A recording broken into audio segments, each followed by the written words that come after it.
Why you want to buy a house now, or why you should.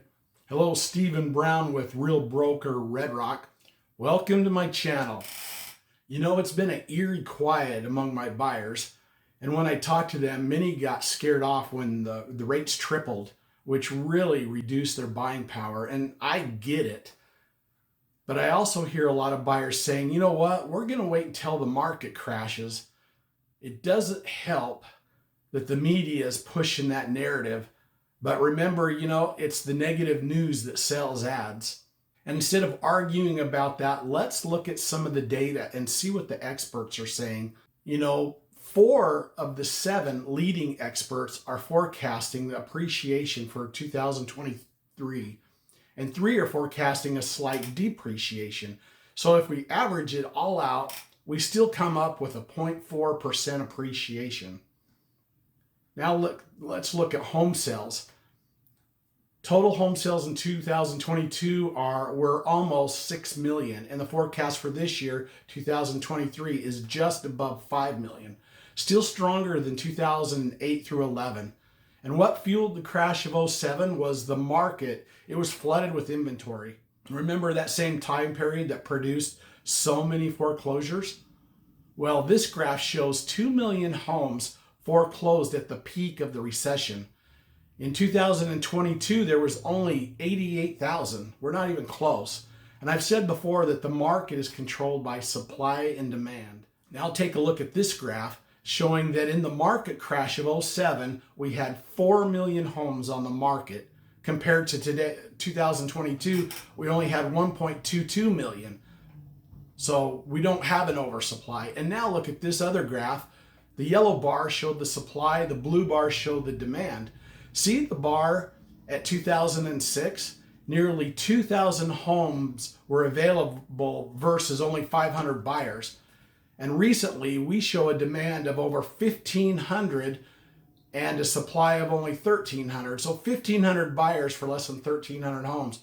The top economist, I'm going to butcher his name, Ksenia Potapov, he said, homeowners are more equity rich than ever. Even in a recession, homeowners have options to shield off a major threat. Homeowners have very high levels of tappable home equity, which provides a cushion to withstand potential price declines. Close quote.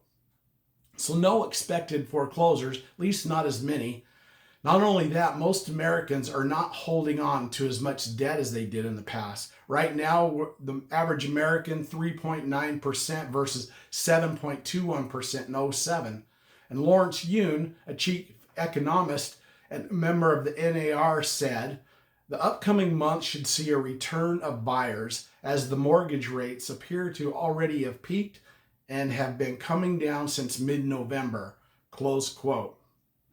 And historically, rates have come down in every recession, and housing stays strong during recessions. In my experience, buying a home is the biggest Goliath we will face in a lifetime. It doesn't matter the year or the era, it seems to be the biggest purchase, but it also gains you the most wealth and equity. It stretches us, to the limit of, what we can afford. So take a look at my amateur drawing. The red line shows this debt that's above our head, something that we're not sure how we're going to accomplish, this debt of purchasing a home. But as we pay down over time on the debt, and we then gain appreciation over time, we build that as equity. And in the meantime, you should be getting pay raises to lessen the stress of a monthly payment. And hopefully you have the option to refinance down the road. So no matter when you decide to jump on the homeowner train, you just have to get on that first car, and then you can move from car to car to car. So my parents back in the day, 1964, bought a 1,000 square foot home for $10,000. They didn't know how they were going to pay for it on my dad's $2 an hour wage. Now take a look at this home.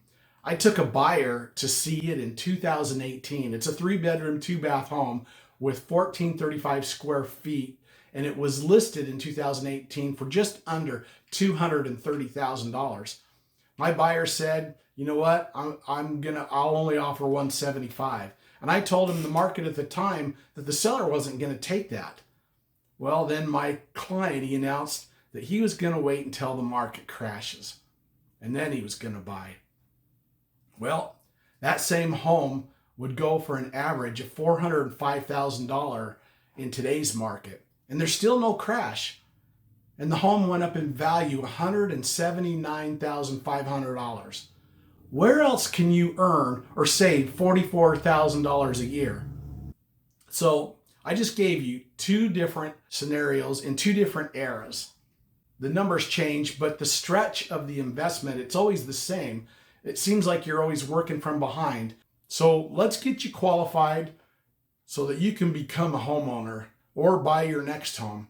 6 months from now, you'll be glad that you started today. Heck, years down the road, you'll be glad you jumped on. So until next time, see ya.